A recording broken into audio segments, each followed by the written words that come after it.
here. We're going to bring it tomorrow. Stay right here, though. Chicago Now starts next.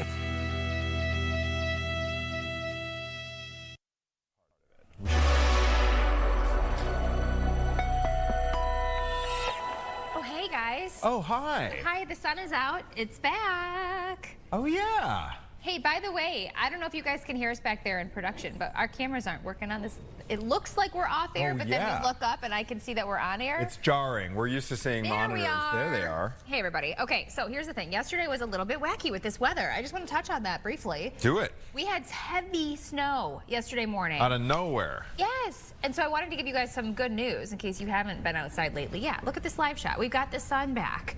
Now, in the snow, as far as that lake effect that we were covering this morning with Roseanne out there in Chesterton, most of it has pushed now into LaPorte County. So we're on the up and up for now, but we do have the chance for snow returning again tonight into early tomorrow. Tonight into early tomorrow. Okay. And then tomorrow afternoon, we could even see a little bit of light snow around. Temperature-wise, though, are we going to keep going downhill until the Bears game on No. Sunday, or what's it going to do? Okay, so tomorrow's going to be better. We're back to above freezing temperatures. But then Okay, and then we dip a little bit into next week. So it's going to be cold this weekend. We're going to have some snow around. It's just a winter stretch ahead, but I did just want to tell you that it is going to be sunny this afternoon, and temperatures are in the 20s. Always so it's going good to see the sun at least. Yeah, you know, you can't have both at the same time, unless it's summertime. I can't wait to talk to you. This is coming up in the hour about what baby names have fallen out of fashion in 2025. I'm fairly passionate about baby names, so this is going to be fun. Yeah.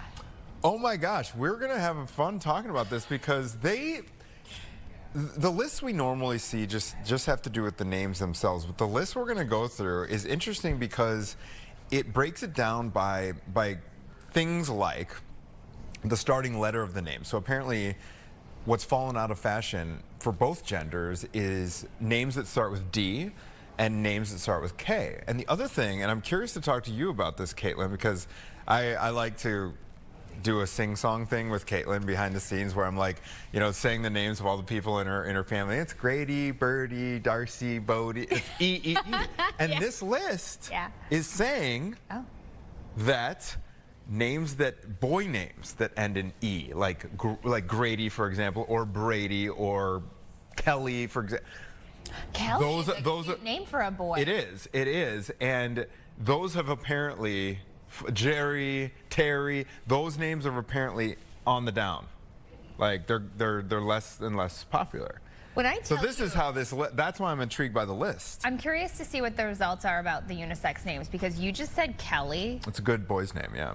Where were you when I was trying to come up with my son's name? Oh. Because I've never Would that have been a good one? considered Kelly.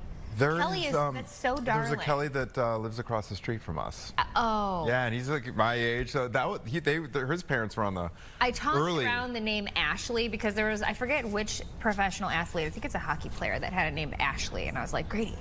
In my day. Ashley would be so cute. Ooh, man. Elementary school, junior high in the 80s. Man, that was a rough time. Bowling. They would have made fun of you. There was a kid named Ashley. A boy named Ashley. Listen, I get it. There was another kid named Whitney who didn't do well with that name either. I think he changed it later. Oh, so no. we had a nickname for him. I know. These are different times now. Maybe. I actually think it's different now. Birdie gets it sometimes because you'll meet young kids, they'll be like, Birdie like a bird outside. She doesn't take offense to it, though. So how's it spelled? Birdie. Oh yeah, that's how I pictured it. It's so cute. So cute, it's right? So cute. Yeah. Wasn't there a? Yeah. It's not like Beatrice. Wasn't there a first lady of the U.S. named Birdie at one point? Lady Bird. Was it Lady Bird Johnson? Lady Bird Johnson. Lady Bird. That's a cute little nickname. Lady Bird. Isn't it funny how all the nicknames start to when you name your kid? We can dive into that as well. I know we're going down the tracks here. So we're going to talk about those baby names, and then for other Chicago architecture nerds, you're going to love toward the end of the show, we're going to talk about the Aragon. Now, I know you haven't been to the Aragon. This is a venue that opened up in the 1920s, I believe. It was started as like a dance venue. It does not, they do concerts there now. It's awesome, actually. Our local cool music reviewer. Yeah. From the Sun-Times. She was just talking about the big show there, and we are going to get a really cool inside look at what it looked like in its heyday, and along with some artifacts from the Aragon Ballroom, like the first menus, the first dance programs there. So that's going to be. You know what I want when we do that segment is for you to search your brain from those nights that you spent at the Aragon. Yeah. I want some fun stories. Fun stories, some of like Antho as a young man stories in the Aragon Ballroom. I want to hear what going happened. to concerts. And we're going to share too. All right, we got our special guest to kick off the show here, all the way from sunny Los Angeles, Mr. Mike Very Babcock. special guest. There he is. Good morning, there guys. he is. Good morning to you. How are you? We're doing good. How are you doing today, sir? I'm great. I'm Good. great. I'm excited for the NFL playoffs this weekend. I know you guys are too, more so than me. So yeah. And you're rooting for the Bears. You're not even rooting for the Rams. You're a Jersey guy. I love the story. I love the story. And I'll tell you what, as a guy who roots for a team that is bad in the Giants, I'm very hopeful for this John Harbaugh news. Yes. I am hopeful for a turnaround, much like the Bears had. Hey. So, go Bears. A great story, and I'm looking forward to the game. I knew John Don't mistake Harbaugh. I me knew with John that. Harbaugh was not going to be unemployed for a very long time. So I No, hope you that knew means that much. great things for the G-men unless they're Could playing. not agree more. I meant Unless they're to playing the ask, Bears. did you ever get any feedback from people around you when you said "Go Bears"? Oh, yeah. I don't know if they heard me. Oh, okay. I wonder what happened when the cameras turned off. But because I am in LA, and All right. here's the thing though, this town has people from all different places. It's not a great sports town when it Yeah. comes to Yeah. football. It's Yeah, not like I've you run noticed into that. Rams fans all over the place. Lakers fans, Dodgers fans, fine, but not football wise. I get it. I've noticed that when the few times I've been out there too, it doesn't really Yeah. feel like, oh, this is a Rams town. Yeah. But yeah, you're right. When it comes to the Dodgers and the Lakers, people get into it. Okay, People all get right. really They into really it get into there. that. Okay. All right. Let's. Hollywood celebs. Unfortunately, starting off with some unfortunate news for Kiefer Sutherland, arrested Yeah. for allegedly Yeah. threatening an Uber driver. Yeah, this is where I don't remember if we spoke about this earlier in the week or No. not. But, so perfect. So I'll just start from the beginning then. So technically it was Monday morning. It was a little bit after midnight where Kiefer Sutherland is out on Sunday night, and he goes to dinner in Los Angeles in the Hollywood area with a friend. Now they have dinner, and he's about to go home, right? So he calls an Uber. That's when things kind of went off the rails here. So he calls an Uber Black, and the car pulls up. And for some reason, as Kiefer is in the car, and he is, from all accounts, in that car by himself, and he's obviously got the driver in there with him as well, he asks to get let out of the vehicle, and the driver apparently does not let him out. So Kiefer asks, and then asks 2 more times. Well, at that point, the driver claims that Kiefer got violent and actually started to grab him and, sort of grab his neck. And you suppose you could argue that tough to breathe at that point. So the driver then calls 911, and there's this radio call that's put out for assault. The police rush to the scene, and after talking to Kiefer Sutherland and the driver, they ultimately decide to arrest Kiefer for felony criminal threats. Wow. Because the driver did not have physical wounds on him or marks on him, but the driver did say that he was threatened by Kiefer Sutherland, and because of that, that was good enough to make the arrest. And now he's got this felony charge that he's going to have to face. First week of February, he'll be back in court. And this is something that, I'm not saying that he's going to get prison time, because you know how these things often go, but Right. he could. Okay. Yeah, that's just how serious the charge Playing is. devil's advocate here, couldn't he Yeah. charge the Uber driver for Entrapment or kidnapping? kidnapping, yeah. Right. Good. Yeah. Good point. And maybe you know what? Assuming what the Uber driver says is true, if Kiefer then did not have, had not had touched him, maybe there is some argument. I think. Although, look, Kiefer's going to have a good attorney, I'm sure, and who knows what he argues? That he was in fear for his safety, that he wasn't allowed out of the car, and at that point he was basically, frightened for his safety. So, yeah, it'll be interesting. I think when the case finally does roll around, it's not that long. He'll be in court for the first time in February, and this thing probably get rolling soon after. So I will say this too: the driver was not an English speaker. We believe they spoke Russian, so there was a language barrier there. So it's unclear if the driver misunderstood what Kiefer was asking. when the police got to the scene, they actually had to call a translator because they could not even communicate with the driver, again, because of that language barrier. So that might have played a role in this. Michael, is this like consistent with other Kiefer Sutherland stories or his character in any way? Like, has he had incidents like this? Or I mean, I know not felonies, but can you comment on that a little bit? Yeah, he has. He's got a bit of a reputation as kind of being like a wild guy, and especially if alcohol's involved. There have been other incidents in the past where he's gotten himself into trouble. He's gotten arrested before. There's been other incidents where he hasn't been arrested, but it's just been, I think, embarrassing to him. So yeah, there is a history here. I mean, like, he's 59 years old now. You would hope things like this wouldn't happen, but here we are. Well, maybe this is what he needs then to kind of button it up and not fly off the handle. Yeah, good point. Okay, so this next story, it intrigues me because I see it all over social media. Well, not all over, but it pops up. You know, people who love Justin Bieber and Selena Gomez. I'm wondering if this is connected. Hailey Bieber serves TikToker cease and desist. Is this connected in any way to people loving and wanting Selena and Justin to be together? Right. It's actually not, but you are so spot on with that. I mean, there are always people who are, I don't know if trying to pit those two women against each other is the right way to describe it, but it seems like that. So that is talked about all over. In this case, this was actually this TikToker she's fairly prominent. She's got something like 650 or so thousand, give or take, followers on TikTok, and a lot of other people who follow her on other social media platforms, she has made a couple of videos where she has commented on Hailey Bieber's relationship with her husband Justin, obviously, and she has put out this theory, which she claims is just free speech, but she has basically said that they've got this abusive relationship that has been spurred on because Justin abuses XYZ substances, and she has said all of these things about the relationship in these videos.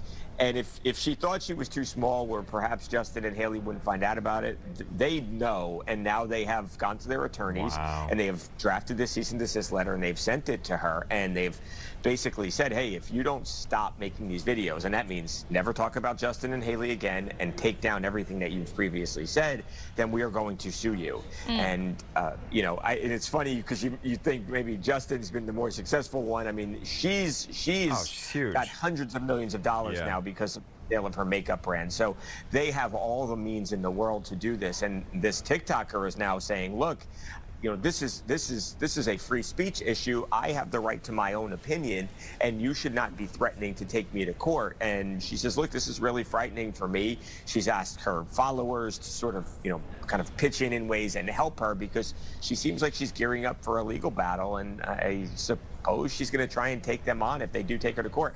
I will say it's hard to win a defamation case against a celebrity. You can get away with saying some stuff about famous people. It's difficult. So if they are actually going to sue, it may not be as easy a case to win as you may think. This same issue is popping up everywhere these days. I know there's a podcaster, Candace Owen. She's like a right-wing. A lot of people consider her like a conspiracy theorist. Is facing kind of a similar lawsuit, right, when it comes to the wife, the spouse of the French president, Emmanuel Macron. Right, Macron. Yeah. Oh yeah. Right. And that's the thing, and that's why it's hard. And oftentimes you'll have famous people who will threaten to sue, but then never actually follow through on it, because I mean, one, in many ways, you're just going to amplify whatever's being said about you that you don't want said and you don't want heard by other people. So you're going to amplify that, and then also it's going to cost a lot of money and just hard to win.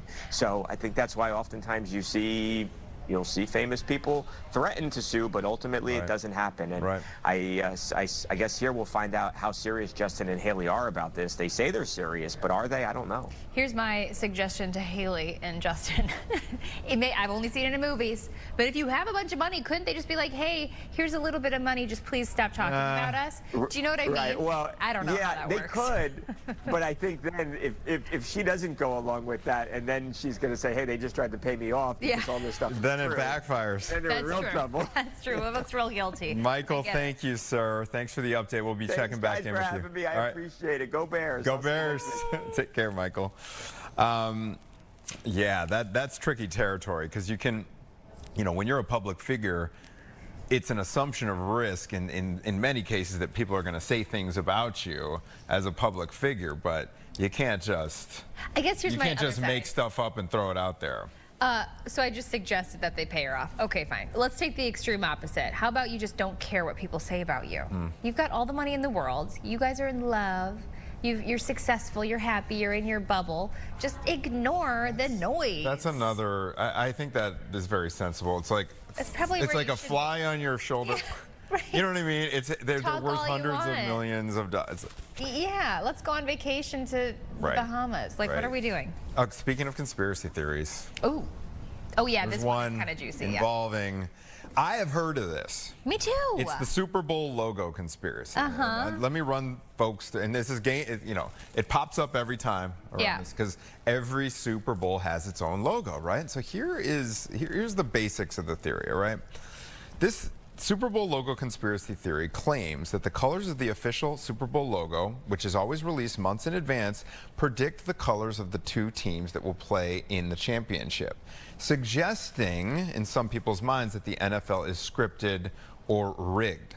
And this gained traction when recent logos spelled out. Apparently it predicted the Rams-Bengals matchup, Chiefs-Eagles. That was another one where it predicted, the Chiefs yellow and red and the Eagles green, white, black kind of combo seemed to match the participating team's colors. So the most recent logo, purple and red, I guess, this past year, broke the pattern, making believers attribute those predictions to just coincidences. Have we gotten to the bottom of how they choose these colors? All right, well, the debunking of this says that the NFL often incorporates the host city's colors and landmarks into the design, the host city, explaining some of the color choices. So that's what the league said. Lined up? And sometimes it just happens to line up. So this year's Super Bowl will be in Santa Clara, California at Levi's Stadium. The logo features blue, red, Oh, she's cute. green, yellow, Look at it.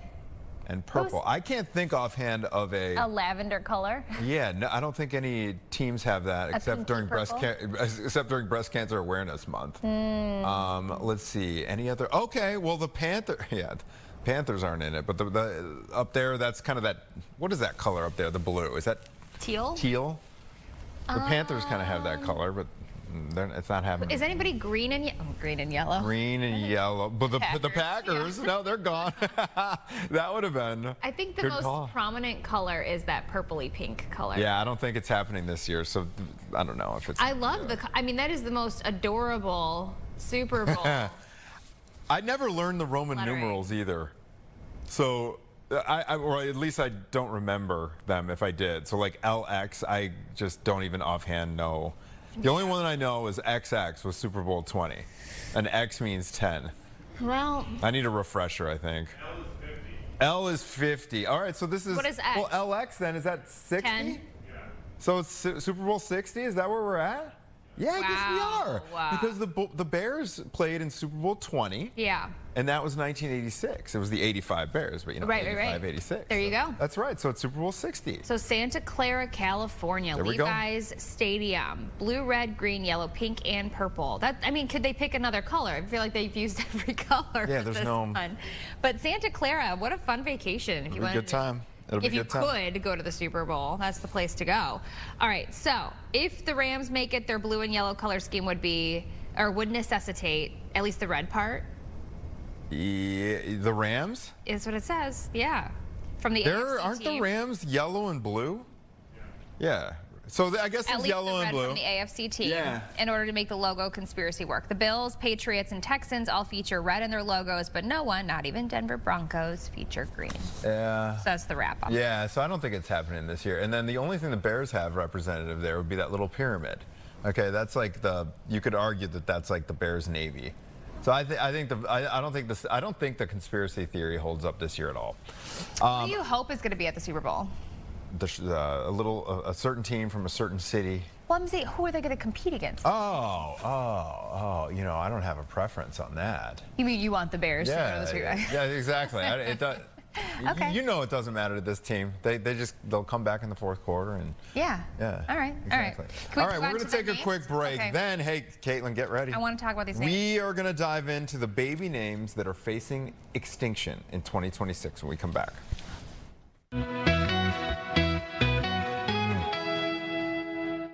These are the moments.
.22. Are you preggy?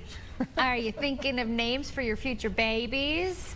It's time to take some notes. And I think we all have that note in our phone. Do you still? Probably a name somewhere. of the names. Yeah, going Maybe we back could, and forth. At the end, that would be a fun little dig. I do deep have dive. my list still on there. Okay, so we're talking about baby names facing extinction in 2026, and I know this might be boring to look at us just talking about this. So if you want to, like, you know, clean or something around your house, just listen to our voices. That works. Okay, so let's dig in. Baby names inspired by places like London, Dallas, Malaysia, and Boston are declining in popularity and are expected to be used less in 2026. I think that was a huge thing after David and Victoria Beckham. They named their kid Brooklyn after Brooklyn, New York. I can't remember like the exact backstory, but I think the place name trend kind of hit, but Brooklyn is now a grown man, I believe. Anyway, go ahead. I mean, even like that show, I keep talking about it. We had them on the show once. Ginny and Georgia. She named the kids after places, and I thought that was so darling. I almost did that too with my doggos. But anyways, okay, so I guess that trend is decreasing. Okay, names that start with D and K also falling out of favor. Why? What? Caitlin's a great name. No. Oh my gosh, I didn't put that together. I'm just kidding. Yeah. Baby Center analyzed a full year of baby name data, comparing registrations between 2024 and 2025. So the study focused on names with the steepest drops in popularity within the top 1,000 baby names. These declining names may be facing extinction. No way. They always circle back. This is why I'm making fun of you. You're like, I don't agree with this report. I'm like, Caitlin, it's data. It's data. Data. They're wrong. Meaning they'll be heard. Alternative facts with Caitlin. Less. Yeah, exactly. Yeah. It's my opinion.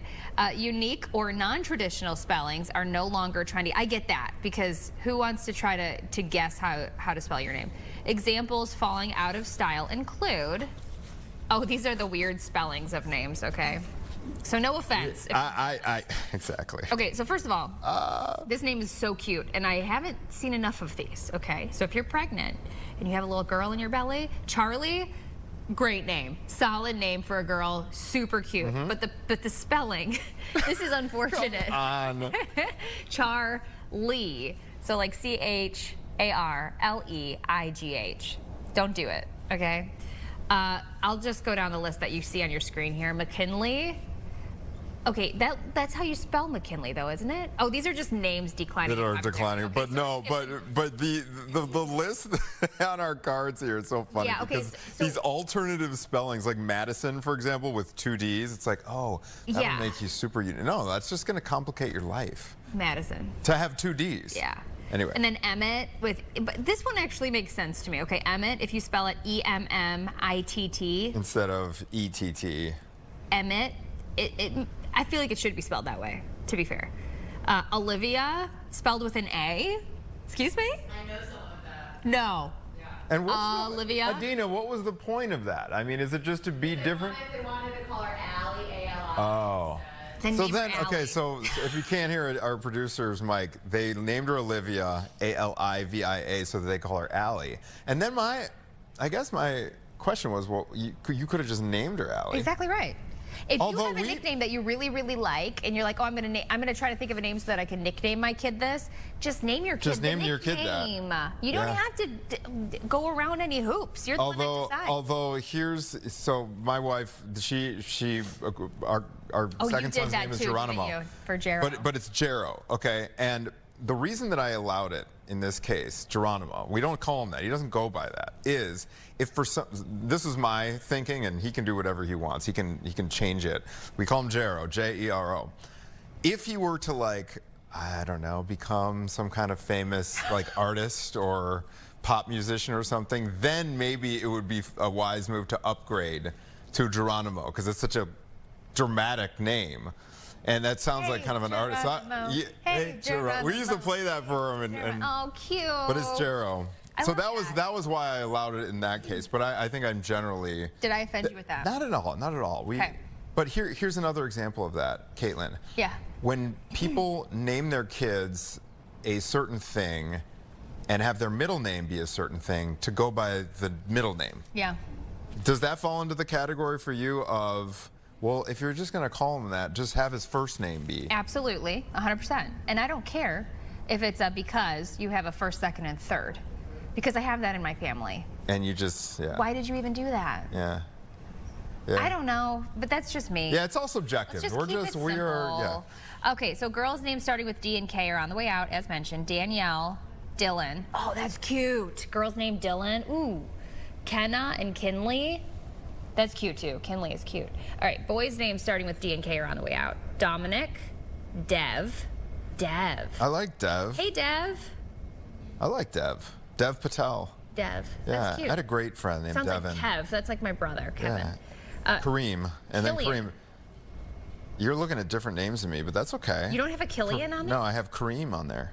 I have a Killian. I like all those names too, but apparently, I don't know what it is. Oh yeah, Killian, I see it now. Maybe there's just something about I don't know, the inflection, D and K's that are not connecting with people. Okay. This was the one I wanted to ask you about. These names that are ending in Y, no longer in the top 1,000.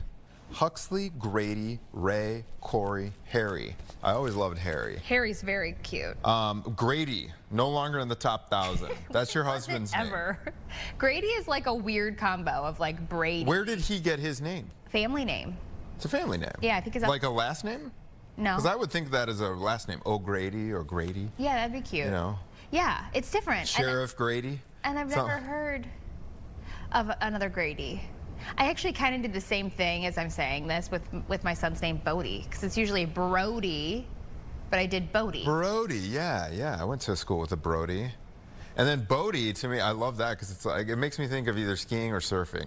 Yeah, because I think there's a professional skier named Bodie. Well, yeah, Bodie Miller. Bodie Miller. Yeah, I don't know. I didn't even purposely pick names that all ended with the Birdie, the Darcy, the Bodie. I didn't even. That was just coincidence? Yeah. Because I've got several families in my life who, I don't know if it was on purpose, but it eventually became on purpose, where the two parents both had names that start with C, Cyrus and Cindy. Their first kid they named Calvin. So after that, it was like, wait, we got a C motif, and so they had to name their second and third boys with the C's. With the C's. That happened with me and my brothers. So it was Kevin, Caitlin, Kenny. So it's all K? I don't know why that happens. It just happens. Gets in your And head, then, you're like, oh, I got to keep the pattern going. Same thing happened with my cousins. There was an Emily and an Eric who are married, E, and then they named their first one Everett, I want to say. And so then it Everett. became a thing. Speaking of names, like, I really like funny names, like different kind of names. Like, I'm bringing it back to my dogs. Like, when I had my dogs when they were first little, I wanted to name Luke Turtle, because he ran into a turtle on the path, and he was very intrigued by this turtle. I was like, how cute would a name Turtle? My friend was like, don't do it. Like in Entourage, there's Turtle. Remember that show? Yeah, I do remember There's that a central show. character. And then Charlie is our golden retriever, and I wanted to name him Banana, because I thought that was so cute, because he's yellow. Yeah, there you go. But again, I was told, don't do that. So then with I the love kids, Natalie's cat's name, Chips. there's nothing better. That is the cutest name. Mr. Bill, maybe. Chips. Chips. But like with my kids, Darcy, her middle name is Peach, because Oh my gosh. literally her middle name is Peach. Because Grady's grandma, her nickname was Peach, Grandma Peach. And I was like, that is the cutest name ever. I want to name Darcy Peach. And he was like, absolutely not. And even with Birdie, he was very like, I don't think so. But then I just started, oh, here's a trick, ladies.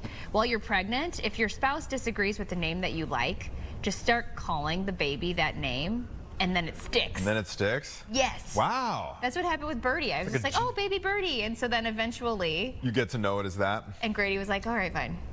Listen to that Jedi mind trick. You are a sneaky one. Yes. All right, we just had the fastest falling names for boys. Killian, down 512 spots. Atharv, I've never heard of anyone. Atharv, down 373. Sorry, Atharv fans. Enoch, the Book of Enoch. Enoch, right? Down, yeah. Is it Enoch or Enoch? Enoch. Enoch. Enoch, down 345 spots. Crew, as in Motley Crue. C-R-U-E. That's cute, yeah. And then Huxley. That sounds like. Aldous Huxley. Down almost 300 spots. I like the name Crew, but not spelled like that. We got a one of the C's name that I was talking about, Cruz. Crew. Cruise. Which is, I think he's. Crew is a really cute, like C-R-E-W would be adorable, but C-R-U-E, I don't really get it. 2025. Before we take a break, we have to even this out by talking about the most popular names. These are no surprise. Noah and Olivia. Most popular names in 2025. This was, I remember right after college, it was Madison that all the girls I graduated from college with wanted to name their daughter. They wanted to have a daughter and name her Madison. Madison. I just remember hearing that over and over and over. And I think that's Noah, Olivia, Liam, Oliver. Those are huge in 2025. And Amelia and Sophie. Sophie. Peaked in 2025. I know Good all names. of these. I know kids of all of these names. Me too. There's tons Oliver, of Sophies. Olivia. In the elementary school is full of Liam's, Oliver's, Noah's, Sophie's, and Olivia's. Yeah. Yeah. I think instead of Olivia, just say Olive. Take Natalie Baumke. Olive is Little so, Olive how Sweeters. cute is that name? Little Olive instead of Olivia? That's a good option. Liam is darling. Sophie, so cute. Can't go wrong. Yeah. All right, we're going to take a quick break, but we're going to get a little history lesson, little Chicago history lesson. I can't wait for you to see this, Caitlin, because you haven't been to the Aragon We have in images. person. We've got all the images. I really hope so, because the Aragon Historic Ballroom images. is one of the coolest. I was telling her, it's like trying to describe the Aragon. It's kind of like 1920 Chicago meets the movie Aladdin, if you can Very interesting. use Lots those. of gold. A lot of Trinkets. terracotta and a lot of detail and, like arches and. Candlelight. Yeah, exactly. It's get so it. cool. I get the vibe. So cool. Yeah. And so we're going to be speaking with a Chicago historian with a really unique view of the Aragon Ballroom when we come back.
Telling you, Caitlin.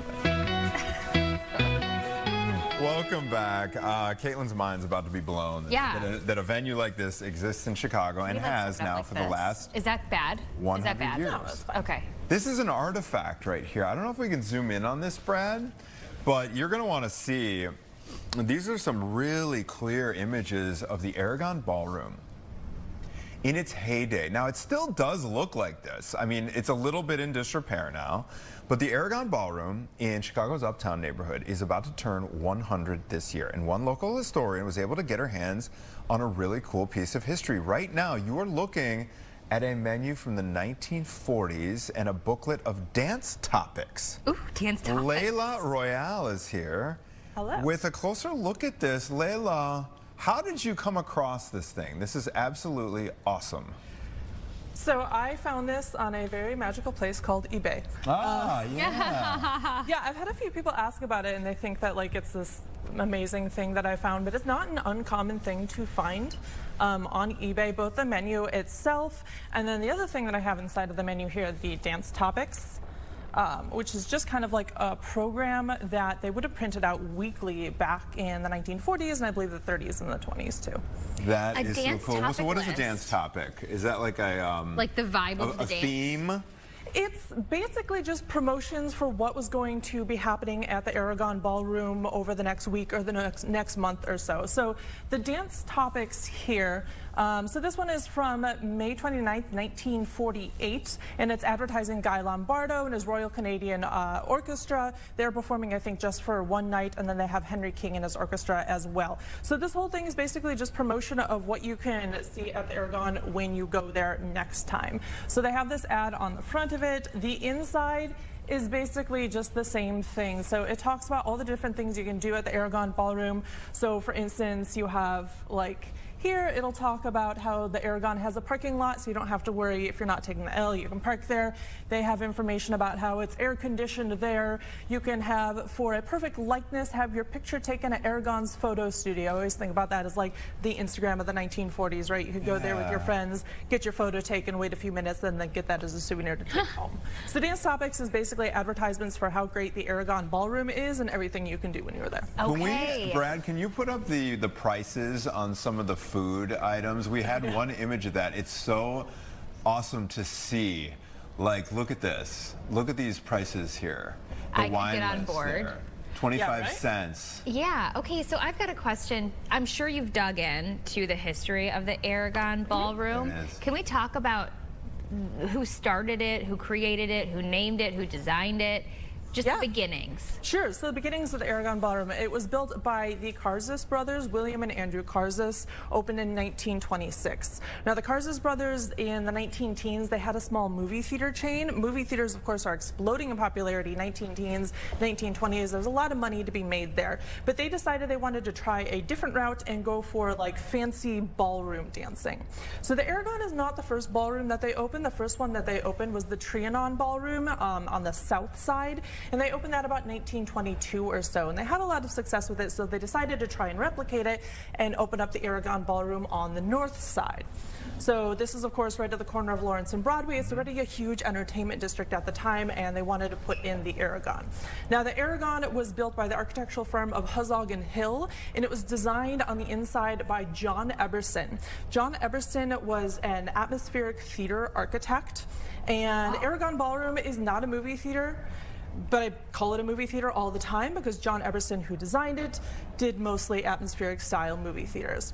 So atmospheric style here, you can see it like, as you were pointing out just before we started, so we have like the images here of the inside of the ballroom, and especially this view of the dance floor itself. Atmospheric style, the idea is you want to make patrons feel like they're outside somewhere not in the United States when they're actually inside. So even if it's like today and it's like 15 degrees in January out here, you could go to the Aragon Ballroom at night and it would feel like you're in the middle of a courtyard of a castle in Spain or something. Whoa. So Aragon is the Spanish feel. When you walked in, once you got into the ballroom floor, you have these turrets on 4 sides, so it feels like you're in the courtyard. They would have cloud projectors, which they still have in the building, though they don't work anymore, and they would project images of clouds that would like slowly float across the ceiling. So again, outdoor feeling. And my favorite thing is they also had twinkling stars, which were just light bulbs that would flicker on and off above the ceiling with little holes, so you'd see all the twinkling lights. Looks like you're looking up at the stars. When Caitlin first saw the program here, her eyes didn't put together that it was an indoor space. It's like, is that the pool? Is that the pool? It's shiny. What is the ceiling now in there? Do they have clouds kind of painted on there? Is that how it is? Yeah, they kind of have like a galaxy painted on there now. They don't have the cloud projectors anymore. I think these stars have worked kind of in recent years, but like 10 years ago, not right now, I don't think. And the Aragon Now, one of the reasons I love it is you get this, it's got a lot of original stuff from the 1920s, right? A lot of the decor is original in there. Even a lot of the lights, especially when you walk up to the main staircase, it's got original lights. So it's really cool to see. But over the years, it's had a lot of changes, right? The place opened originally as a place for like fancy ballroom dancing, stayed that way till the 60s, and then it moved into showing rock shows, which is generally what you go to the Aragon for today. So it's had some decor changes since then, especially since like the 2000s, where you have like the galaxy painted on the ceiling, and it's this like interesting mix of the two eras of 100 years ago and then now 100 years Is this structure still up there? Because I'm looking at like the balcony where people can walk up to, and then I'm assuming that this, like I see a little bench underneath this walkway. Is all of that still intact? Yes. Amazing. Now, So I don't go know if you there. can walk up there. It's probably not open to the public. Like when I've gone to shows there, we're always on the first floor. Yeah. Like you can go under those archways though. Like, you know, that little So Juliet this is, balcony. what I'm looking at here, that's where people sit, and then the stage is in They front. stand. Yeah, it's like everyone's standing. You know, it's like that. I don't know. It's a great concert venue. So you stand on the dance floor, and there's a stage, kind of where the camera would be right now. It's a little off to the left. This is actually the back of the house right now. This is the back of the Aragon Ballroom. It's the front of the menu. I'm going to switch it here. This is actually a view from the front. So what you can't see, and it's like the stage is set up differently now, but right over here would be the stage. And this view itself was taken from where the Casa Bar is today, which is a little house bar that's stage right, house left. Not used too much, and it's the original ice cream parlor too. I am curious, because I've kind of been loosely following developments at the Uptown Theater. Yes. Right. This is a huge venue that is in disrepair right now. I think there's something like 5,000 seats in there. Yes. It's massive. Massive. Yep. It's steps away from the Aragon, but it's been closed down for many, many years. But there's talk of having this multi-million-dollar renovation. I think it costs like $80 million or something like that. I have noticed going to the Aragon that it is, it's not in disrepair by any means. It's still a functional venue. However, it's aging, and it is aging quickly. Are there people who have their sights set on at some point this place is going to need a tune-up? Yes. You know what I mean? So what's going on with this? That's a great question. I'm not entirely sure what plans they might have at the Aragon for any kind of renovation or redo on it. It is showing its age a little bit, but again, that kind of happens when you get these big venues that are over 100 years old. The Uptown as well, there are always people who want it to be reopened. I am one of those. I am convinced I will see this in my lifetime. I want to see it in my lifetime. I will be there opening night. I will be fully sobbing the entire time, and it will be great.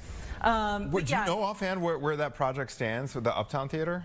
They are still raising money for it, as far as I know. Yeah. It is owned by Jam Productions. It just celebrated its 100th year anniversary, actually, last year. There was a book that was written about it, published in August of last year, which is when they had the Uptown's 100th birthday. They did a community portrait for it as well to honor 100 years ago, 1925, when it opened. Like, they shut down the street. They had a huge parade for the Uptown Theater. It was Uptown Theater Week. There was a ridiculous amount of people who came to Uptown and to visit the Uptown Theater. And so they replicated a photo of that last August to celebrate the 100 years. Okay, so my question is, first of all, by the way, I can kind of see into the menu here. There was we don't even have to dig in, but chop suey soda. Chop suey soda? Okay, so my question about this is, as this has been passed through the hands of different people over the past 100 years, how has this remained intact? Is it only like sold or passed on to people who want to keep this historical beauty about the building? Do you know?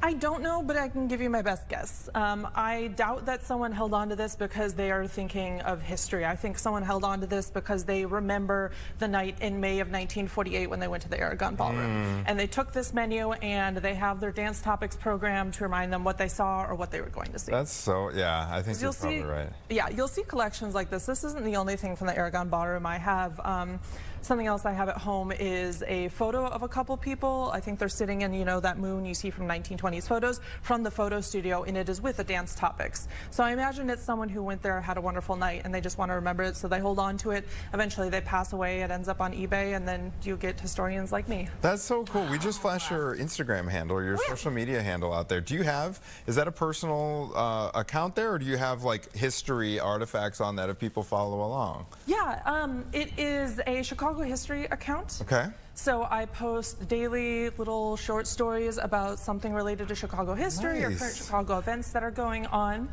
So you can follow me on there. There's a lot of stuff about the Aragon Ballroom, different movie theaters and old theaters in general in Chicago, because that's one of my favorite things to talk about, as well as a lot of far north side history, especially like Uptown, Edgewater, Andersonville. I want to Layla. step out of the topic for a second. Do you mind sharing what's the history of the dress you have on today? That is so cool. It reminds me of my grandma and my mom had that look going in like the late 60s, early 70s. Is that a like a vintage piece? Yes, it is. It is, I think, from the 1960s.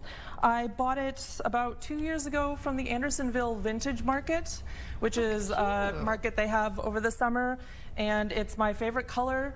And it fit me, and it was $2, so I bought You it. are a student cool. of history that tracks. Thank you so much. Yeah. Thanks for coming in. I wish I could just sit and chat with you. Yeah. I want to learn all of it. I am so interested in history and being able to see like pictures from this view back in the day, 100 years So ago. This is cool. what it looked like, especially in Chicago. Yeah, it's great to be able to see and be able to just kind of like look at this and then, you know, think about how What this people would looks. wear. What people Yeah. would wear, what people would do there compared to when you go to the Aragon Ballroom. Right. It really takes us back. Thank you so much, Layla. That's thanks for having fascinating. me. So Come back fascinating. sometime. Next time you score an awesome artifact, bring it back. Or like if We're you have any, nerds. like anything. Yeah. We'll see you next week.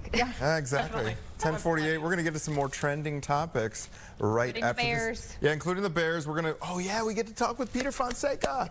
Chicago Sports Bum Zone. We're days away from the big game. Stay with us.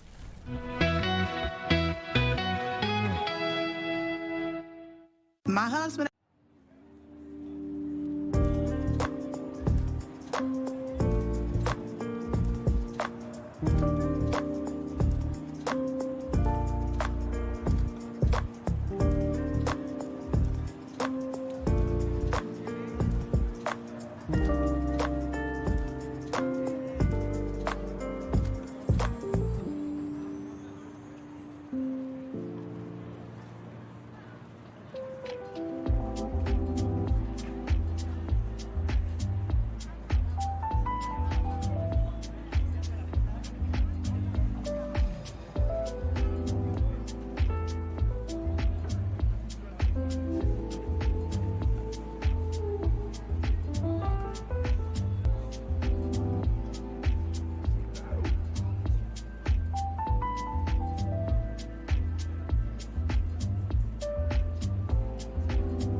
you didn't know, we got a little game happening this weekend. The LA Rams playing the Chicago Bears a visit at Soldier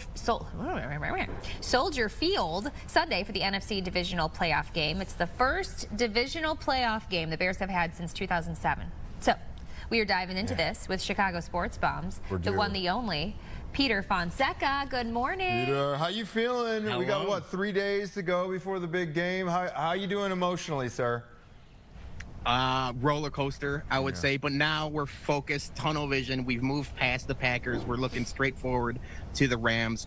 I'm just counting down the days. I feel like this week is going by so slow that I just can't wait for it to be Sunday. But yeah, I think myself, like the rest of the city, we're just excited. Okay, so Peter, I've got to know, speaking of how do you feel, comparing your vibe this week from last week, are you more confident or are you more nervous?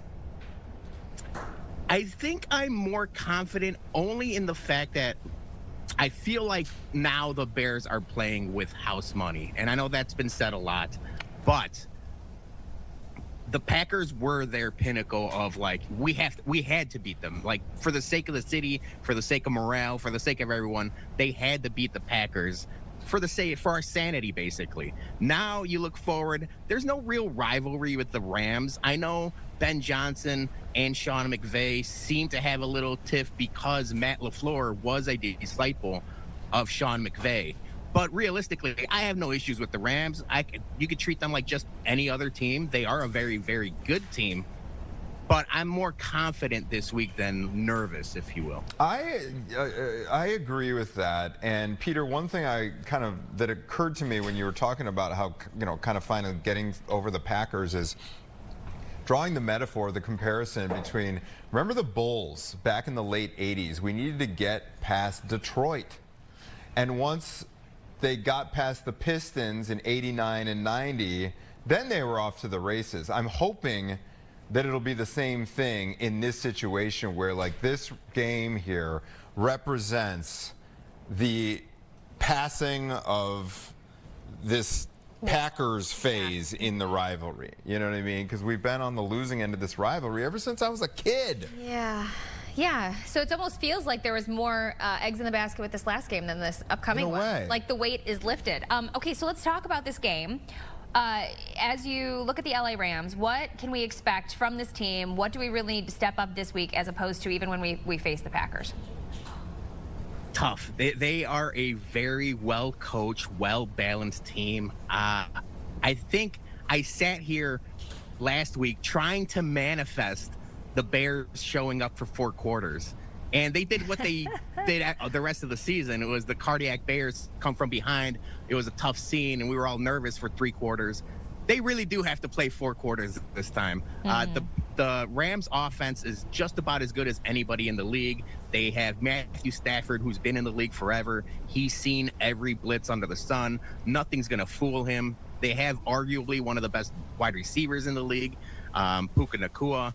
They really have to show up for 4 quarters on offense. And on defense, I think it's going to have to be a lot of the same bend, don't break type of philosophy where it's like, hopefully they cause some turnovers and give the offense a couple more possessions. But it's going to have to be a team effort. Everyone's going to have to show up, including the fans. We got to ask you about the weather as well.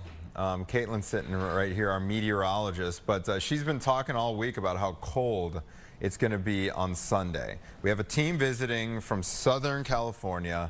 What are your thoughts there in terms of the advantage that this could play for the good guys? Yeah, it's definitely an advantage for the Bears and the quote-unquote bear weather. There was reports this week that Kevin Byard, the safety for the Bears, was talking about Ben Johnson not letting them practice with heaters. They had no heaters at practice. They were practicing outside. I have a feeling the Rams aren't practicing outside in the cold. They're in the lush, either indoors or outside in sunny California. I think this Bears team is battle-tested for the weather. They had a really, really cold game against the Browns earlier in the year, and they really showed up. That was one of the questions, like, well, can Caleb and this younger crew show up in the cold? I think they like it. I think they embrace it, and I think that's something that they could use to their advantage. I'm wondering too, when it gets really cold, I know I've heard in the past about like the heater that they use, like Oh, yeah. Is that an issue at all, or are we just like trained in the cold so these guys are used to it, like their fingers, you know, like I'm just curious. You might not even know the answer to that. I'm just throwing that out there. I'm wondering if there is any disadvantage, or if you just really get used to the chill. I think that a lot of the players for sure get used to it. As a quarterback, you do have to keep your hands warm. And I did see a video about equipment managers, the little pouch that quarterbacks have. There's two types of them. One of them is electric. It's battery powered, and you just plug it in and you hit a button and it's warm all the time. That one's a little heavier, so some quarterbacks don't like to use it. The other one is just a normal pouch where they put the hand warmers that you could buy at Jewel or anywhere else. You shake them and you put them in there. Those, I think a lot of players use the normal hand warmer. During that super cold game, it might have been Bears-Packers, but I remember Tom Brady was one of the people calling the game. And I remember listening to, he was talking about, he used the second thing you were talking about, not the electric, but he said he would throw 5 of those hand warmers in that little pouch. And he would always, if you look, he was saying you would always see me between plays with at least one of my hands in the pouch, because I was trying to let the stop any warm air from escaping that thing. That's what he said. I was fascinated by that. I kind of been liking hearing Tom Brady call these games. It's so weird. It is kind of weird. It's jarring, but at the same time, at the TV. there's no higher authority at the quarterback position than this guy. He's won 7 championships. So my parents were visiting. We were watching the game, and he saw Tom Brady. My mom's like, "Isn't he just perfect? He's just like this glistening person." Okay, so talk about the game. I gotta know, Peter. What are your plans? Are you gonna be at the game? Are you what's going on? Celebration afterwards? We're definitely celebrating afterwards, but for the game, we're running it back like I talked last week at the Ramova Theater. It's so interesting. You just had a historian about Chicago theaters on, and the Ramova Theater was an abandoned theater for the longest time on the south side of Chicago in Bridgeport, right off of Halsted and 35th Street.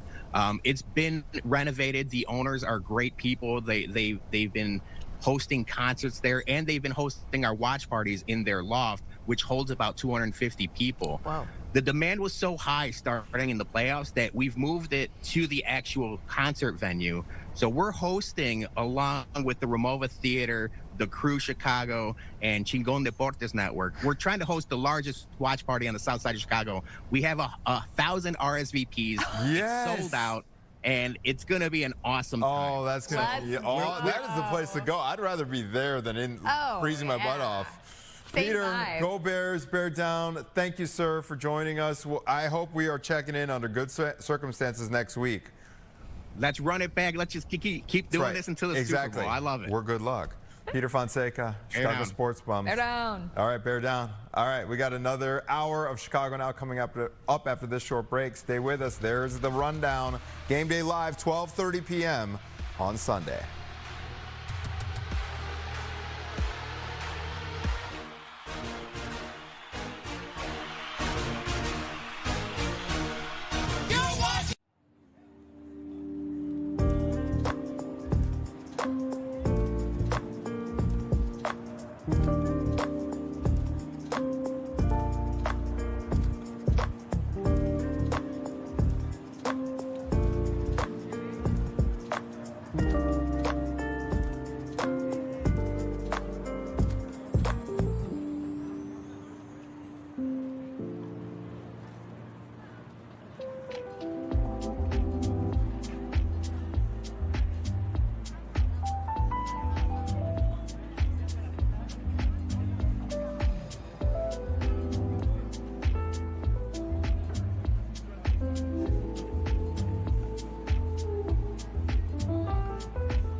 back to Chicago Now. The 11 o'clock hour, we just had Anthony and Caitlin in the States, and now I have Jake Hamilton. Yeah, filling in. Tia's out and about doing all kind of great reporter things as she always does. As she does. Happy to fill in, happy to be here. Good to see you. And you're wearing the perfect jacket because today is a very Bears-centric show. Yeah, we got a lot of Bears things going on today, and earlier, oh yeah, cut to that shot.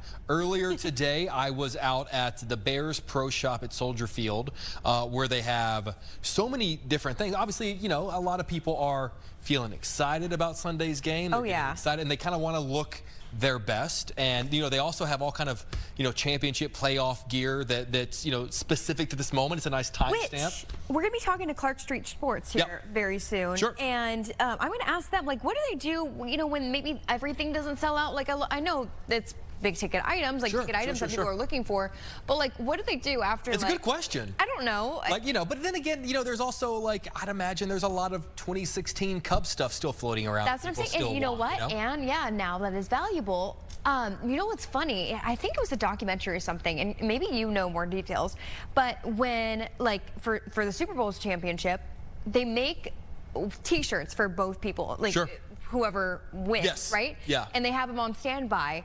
But they give I've heard a lot. I've always heard people in other countries. See, I heard that, and then I also heard that's not true. I don't know. I heard two different. Pretty do you sure guys, I saw does anybody know the maybe truth? It's a very small amount, and that's why we don't know. Like, if it's true, like maybe it's like. I mean, but they have to have it ready to go. I mean, you think about, like, you know, we've done live shots where, like, the moment the Cubs won the World Series, different sports stores opened their doors and had all their stuff ready to go. Like, but I've also heard stories about, oh yeah, you've heard about what they do that it's not true, that it's not. I mean, I don't know. I mean, people at home, that's some investigating reporting to do. It's a great. I mean, it's a great question though. Okay, speaking of investigative reporters, Blood Club Chicago, they're always on top of the headlines for us, and they meet with us every Thursday. I can't believe it's Thursday. It's the craziest thing. They're the absolute best, but also I find the most handsome. Oh, especially John Hanson. Look at him. Look at that. Don't give us Wasn't even scripted. Oh, baby, I love it. Good morning, guys. Happy Thursday. I could talk about Bears for the next 48 hours. I feel like I've been doing it forever. But I just want to point out, not only did I wear a little yellow for y'all, I'm matching with my coffee mug, which is great. I'm here in a new backdrop, which is awesome. Beautiful. And I'm ready to chop it up about whatever y'all want to talk about. But, you know, with the yellow and black, I think you're wearing more yellow and black than Tom, than Mr. Hom. Mike? Who's the Steelers head coach? Oh, Tomlin. Yeah, Tomlin. The Tomlin's going to be wearing anytime soon. I didn't think about it. I am wearing Steelers. You look a little bit like a change. You guys got 5 minutes for me to go change? We're going to say it's more for the Bears, John. Yeah. John, just don't do it during regular season, all right? All right, so we can throw anything and everything at you, you're saying? Yep. All right, let's talk Fulton Market because I actually live in the West Loop and I drive down Randolph all the time. And when I saw the Raising Cane's pop up, I was like, this is, you know, this is a little random because we have so many nice kind of like almost fine dining restaurants on that strip. It's not almost fine dining. That's what it is known for, right? Like, it is the restaurant row, and that area has changed so much in the last 20 years. Here's the Raising Cane's that opened up in November, the first real chain fast food place to move into this district, which used to be like an old meatpacking district. If you've lived in Chicago 20 plus years, you know Fulton Market has become, you know, kind of bougie, chic, and known for their great restaurants. And this could signal a change for a couple reasons. Number one, it's a fast food chain. Look, I've had Raising Cane's. I got nothing wrong with it. It's great chicken fingers. I'm never going to complain about it. But what happens is when a national chain like this moves in, they're able to pay a higher rent per square foot. And what does that do? That changes the entire base level of what rentals are going to be throughout the rest of it. So Melody Mercado did a great story at Block Club, diving into a little of the history of how the neighborhood changed over the years, and now how some people that really make the neighborhood what it is are getting pushed out or worried about getting pushed out because of rising rents. So it's a fascinating story about Raising Cane's, but it's more so about this trend that could be coming, and the neighbors don't want it to turn into Times Square, right? You know how that is like this really over nationalized chain, Bubba Gump Shrimp, and all the exactly, yeah. And again, nothing wrong with those places, sure, but when you have a real restaurant row, and not only restaurants. I mean, Melody talked to people that own like beauty salons there or clothing lines. And in fact, a big clothing line moved in, a national chain moved in, raising the rents for all the local boutiques in the area too. So it's like you've created this great vibe, this great hip neighborhood. How do you keep it that way? And that's really what the story's about. And it's such a catch-22, John, because my girlfriend and I, we're in the middle of looking for a new apartment right now. And it's one of those situations where you want to live somewhere where there are things around, where you can walk a couple of blocks to grab this bite or that bite or whatever the case may be. But the downside of that is if those things are walkable, you're paying a lot more for rent. So it's tough to decide what it is you want really. Sickening. First of all, I don't want you to move because your sunrise and sunset photos at Jake's Takes are always great. Thanks, sir. I appreciate you. Where you currently are. But yes, you're right. You want to build something new, hip, and attractive to all sorts of businesses to come in. They've done that. The worry is the commercial side of things. And I think it's going to be a balance, right? This area has a new alderman. He has the same name as the last one, Walter Burnett, but it's his son that has taken over, and he's listening to the concerns of the neighbors. But it's not like you can say no national chains here, right? You can't really like put a blanket on that.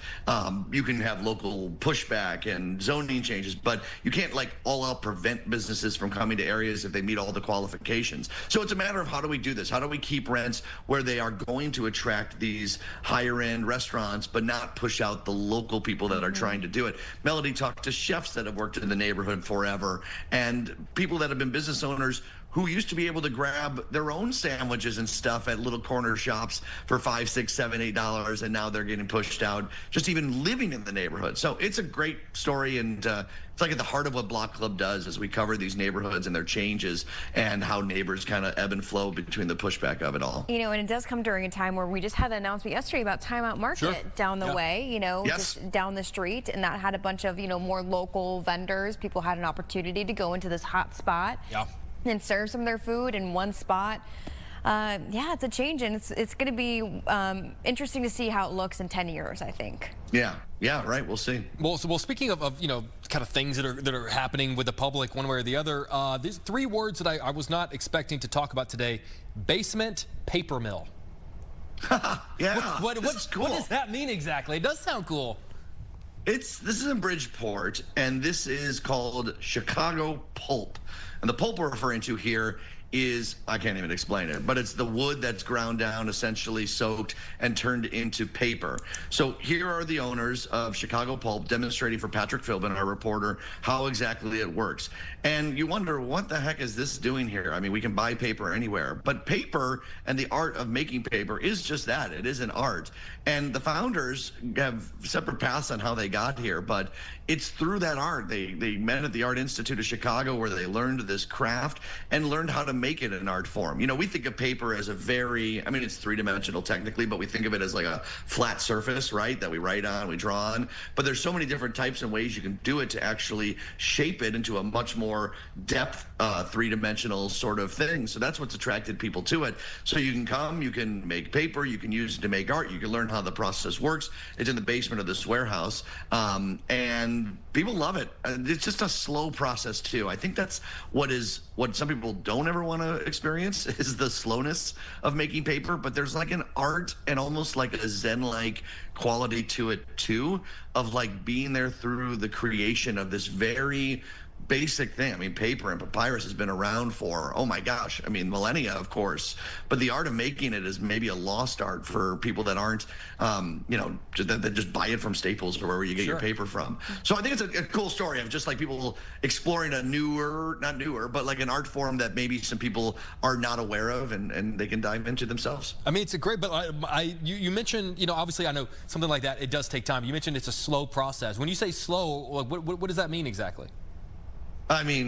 Months. Oh, so you're not going in there and making a sheet of paper. I thought it was maybe like 12 hours for it to dry or something.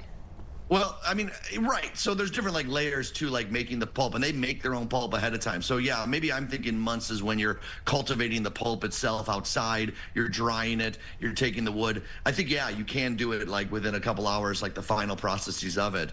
To be honest, that's a great question. I'm going to have to follow up on that one to figure out exactly how long it takes. But we'll all go together. We'll go on a field trip. You know, it's funny. This is a weird comparison maybe, or a stupid comparison, but it kind of reminds me of the same thing. Like, this is educational. Like, it's the same thing as you're going to a culinary spot and learning how to make bread, or you're going to a farm and kids are learning, you know, where food actually comes from. As silly as it sounds, like I feel like it could be like a good date night. Like if you're looking for something kind of unconventional, you know, like you have time to talk. Yeah, you got time, you know, and then you seem unconvinced by that, Gab.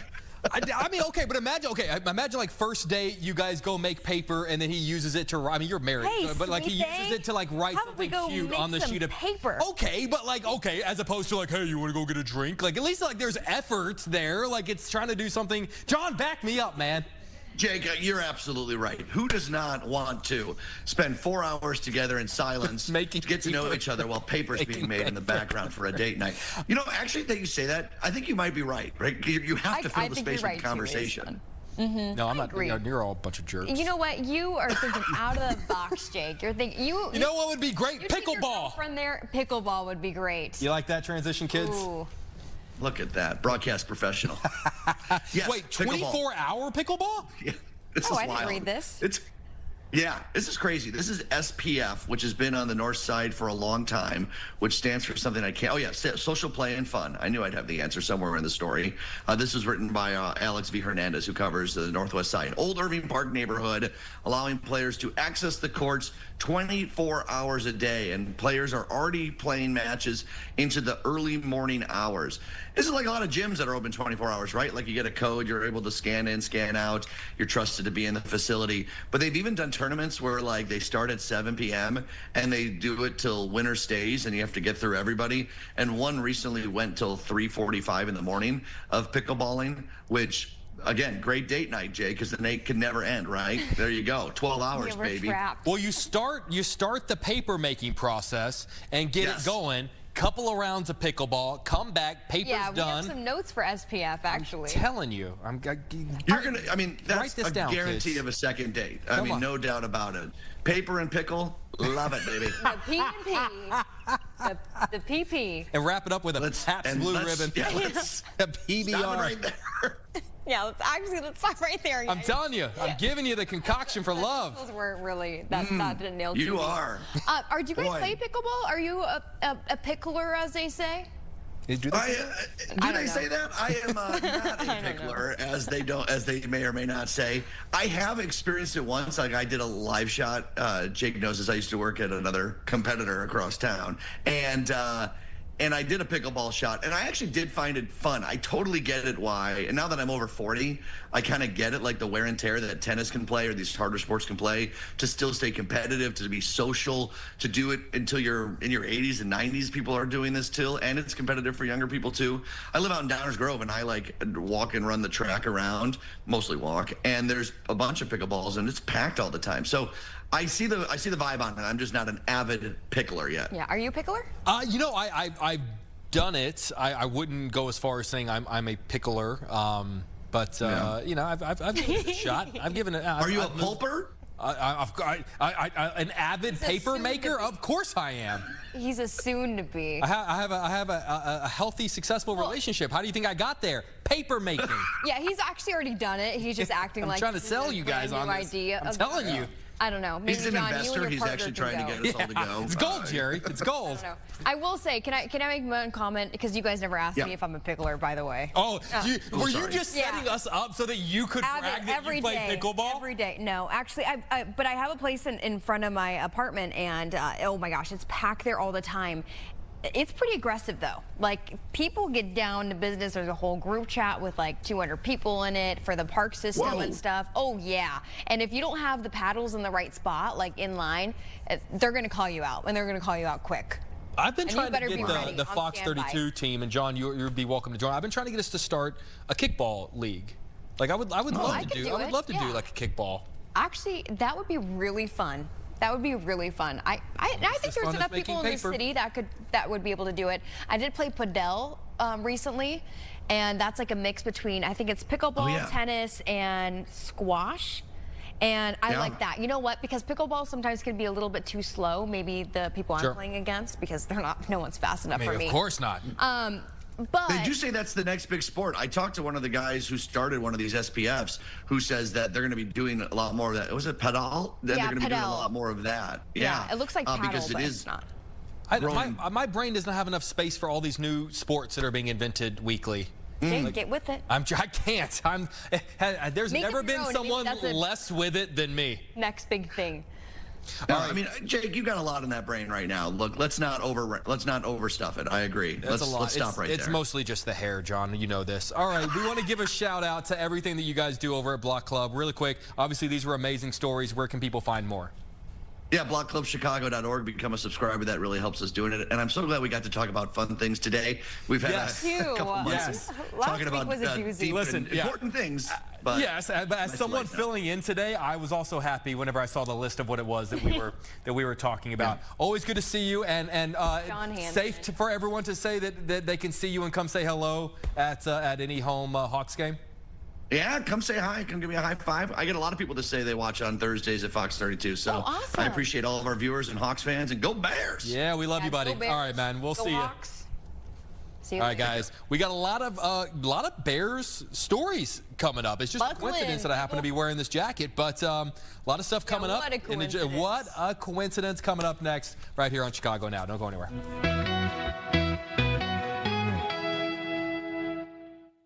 I got hurt in a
I tell you, my friends, I kept yelling this.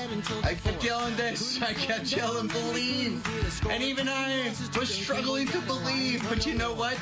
They got it done. And I don't know who stops us after this. This was the toughest matchup we're going to have to face. The Bears are a team of destiny. The Pope is looking out for us. The Pope is looking out for us. So is my Uncle Bob. I don't even... I'm speechless, my friends. Dave is losing I love this his guy. mind. I love this guy. That is Bears superfan and social media sensation Dave Swirsky and his reaction to Saturday's big win against the Packers. Dave joins us this morning via Zoom. Dave, that's all I can. You look good, man. The only way I can explain is that you were losing your mind, and so was the rest of Chicago. was gonna say somebody needs to get that guy something. You know, he's about to have another heart attack right there. It seems like listening back now, I'm like, oh my gosh. But that was an incredible. This whole season's incredible, my friends. You notice the Bears. We're there, Matt. Dave, I got to ask you. You know, they talk about what are going to be the greatest days of your life when you look back, and people say the birth of my child. Some people say my wedding day. But among those, where does a playoff win against the Packers rank?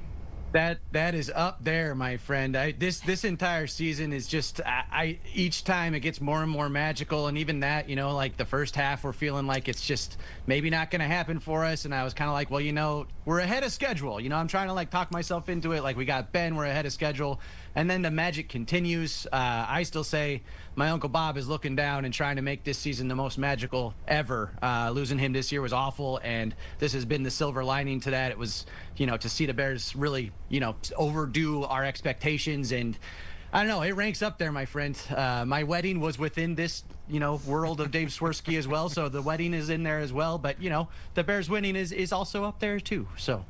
Dave, I'm sorry for your loss for one. Sounds like he's a very special man, and he's probably very proud of you. Yes. I mean, not only have you kind of, sparked a little bit even more excitement here for Chicago, but nationwide, because your videos have been doing really well, and I have to say that it really all started with doing almost like a parody of the SNL The Bears skit, right?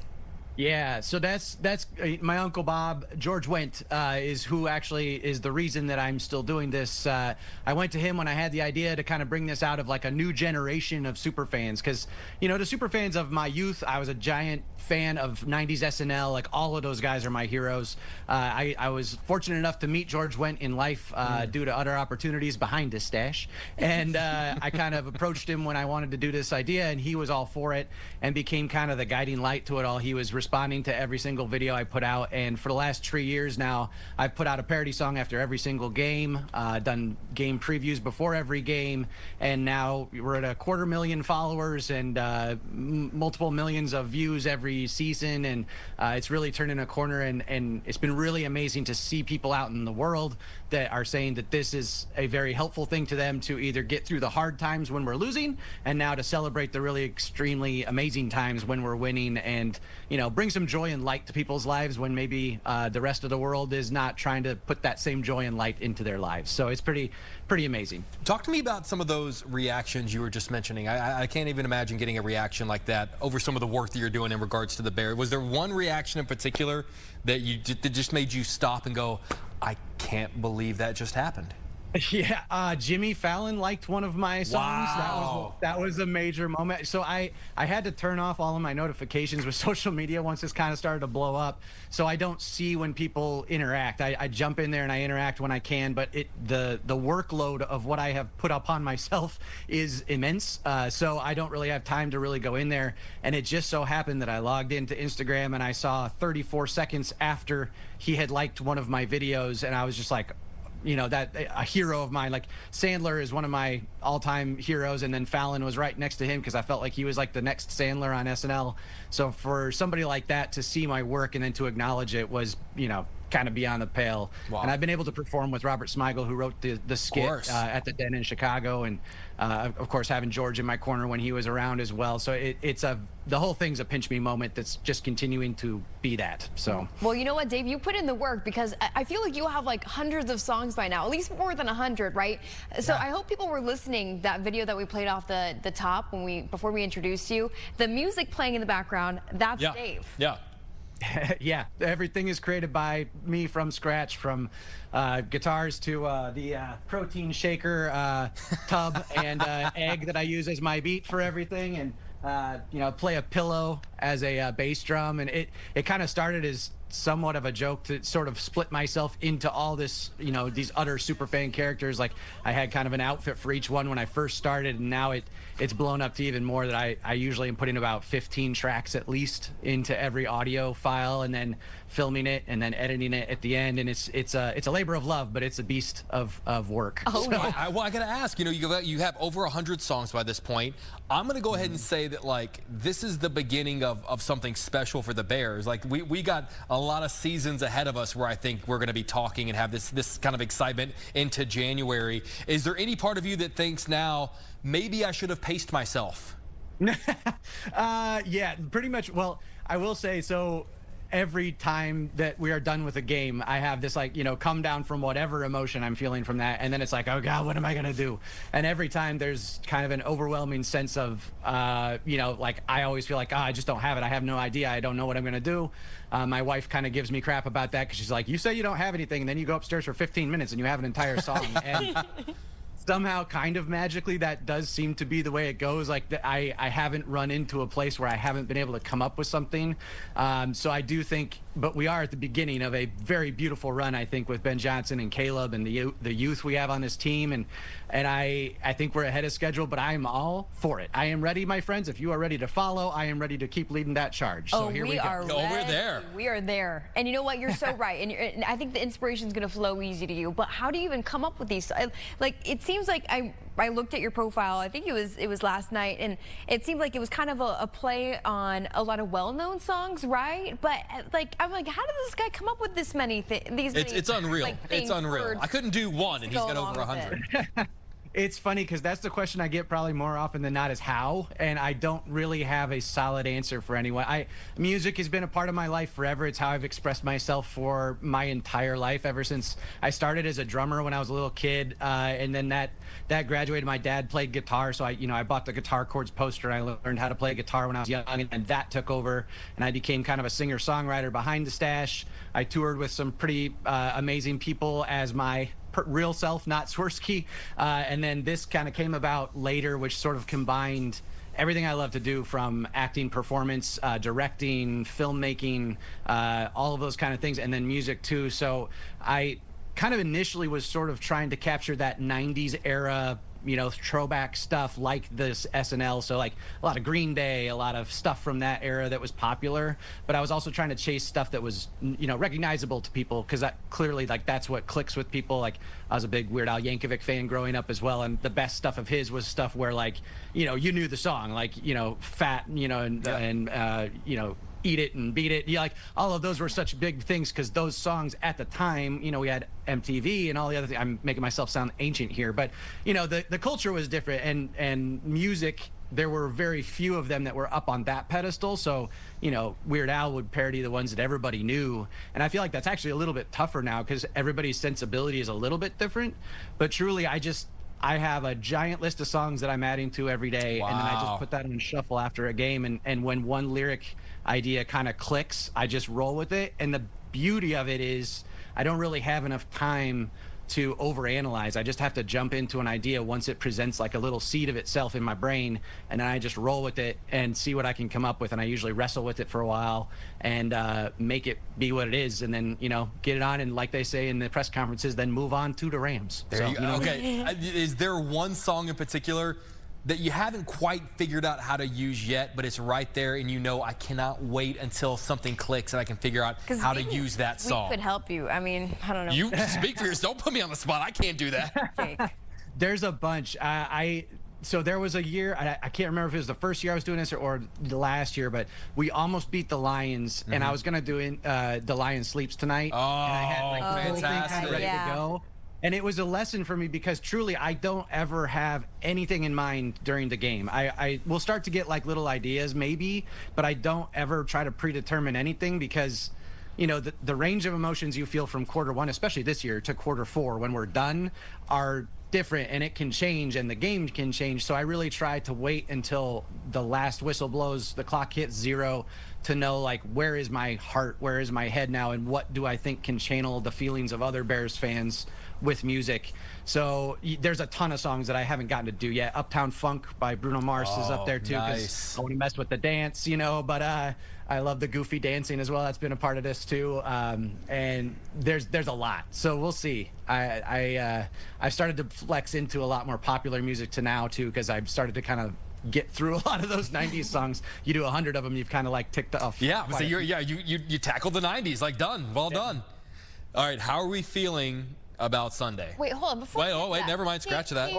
Is that a real mustache or is it a fake mustache? It's as real as you want it to be, my friend. Pull on it a little. Let me see. We got real hair there. Here's the deal. So behind the stash, my wife is a makeup artist professionally, and she found me a beautiful mustache that can be as real as anyone wants it to be. It's real while I'm wearing it. Let's say that. Okay, I like it. Yeah, I think it looks great. I truly could not figure it out. It's a really good. It's better than anything I could grow. Mustache. That's the thing. And I've told my wife, she goes, if you grow that in real life, I will shave it off in your sleep. So I've decided that we're not even going to go with that. We're just going to go with this. You know Best of both worlds. Best of both worlds. All right. Going back to the other question, how are you feeling about Sunday? I'm feeling good. So throughout my life as a Bears fan, I have always had this like kind of overarching sense of maybe false hope all the time. I'm like, this is our year. It's that similar refrain, like not the same old Bears this year. And then it usually disappoints us. This year is different. And I don't think it's just hopium and optimism and all that kind of stuff. I think that it's true. We've seen Cardiac Caleb and the Bears be able to come back. It's the first time, we had to face Brett Favre my whole life, and then it was Aaron Rodgers. And if those guys got the ball with a minute left, I was sweating because I was like, those guys know how to finish. This is the first time I feel like, and no disrespect to Cutler and Fields and all the other guys that I've always rooted for because they're always my guys. But Caleb's different. Caleb's wired different, and Ben Johnson is different than any coach that I've cheered for too in my lifetime. And I just think that they're going to be able to get it done. I think in the cold too. I think that's going to benefit our running game. I think that's going to benefit us working out in that cold, where in Los Angeles, it's in the 80s this week, which I think is, again, my Uncle Bob sending the heat to Los Angeles to make those Rams have to sweat it out and then come to the cold and be all, brutalized by the chill. I think that it will be close. Matthew Stafford, I've watched him, rip our hearts out here and there throughout our lives too. I have a lot of respect for him as a player. But I think the Bears are a team of destiny this year. I think we're going to get it done somewhere in the neighborhood of, 287 to about -3. All right, so it's going to be close. Yeah, close. Yeah. I mean, it'll be a heart attack game again. Of course, of course. A quick sidebar, as just like you, for the longest time, we had to watch Aaron Rodgers do what he did against the Bears. Did you find any joy the way I did that the final throw of his career was a pick six against the Texans? Yes, sir, my friend. I don't know if you guys saw the song I did. He was making fun of us in the offseason. He was like, oh, you're like the typical Bears fan. Oh, we got this new guy from Detroit. It's going to be different. And I did an entire bit of maybe you should keep those thoughts to yourself. And, ooh, ayahuasca just for kicks, man. You went back into the dark to get your fix, man. And so I did an entire diss song to him. I respect what he did on the field, but he was one of those guys that I was very happy to see his career hopefully end that way, because I feel like he talks a lot and seems to have a very high opinion of himself. And again, great football player, but I can take less of him in my football viewing life. Yeah, with how spiritual he is, you should know that karma's real. Yeah, karma's a real thing. Well, he had a lot of time to think about it whenever he didn't finish the fourth quarter of that game against the Texans. He had plenty of time to think about all the things he wanted to think about the Bears and think about us. I was there for the Pittsburgh game. I was like so hoping I got to witness Aaron Rodgers lose to us, and then instead I got to witness him flipping off a cameraman who has no business being flipped off, because he's doing his job. So like it's stuff like that where I'm like, bye-bye. Yep, exactly right. Yeah, we have opinions that we can go on and on saying, well, you better get your Super Bowl halftime performance ready. Yep. Is that going to be ready. like a best of, I think? I think so. So many people have asked me to put, and I started to make T-shirts with like all the songs from the year. So like 17 songs that I did throughout the year to kind of like document where we were last season, and I'm gonna do that again at the end of this season. And I do think there will be, whether it's a live performance on YouTube or something like that, where I kind of do the entire season. I think I will have to figure out a way to do that. Some of them get a little complicated that aren't quite as easy for me to pull off solo acoustic, but I think people will forgive that just to kind of hear the songs, because it is kind of fun to sort of have them be a timepiece of how the season went.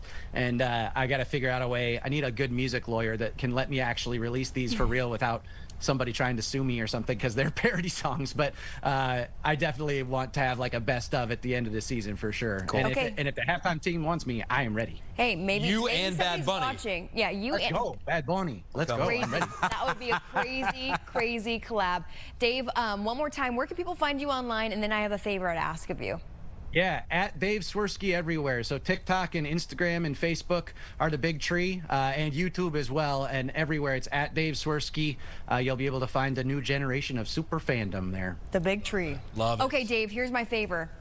Because we need to start, you know, this weekend. I would say Thursday kind of starts our weekend off on a good foot. We're going to have you play something for us into our break.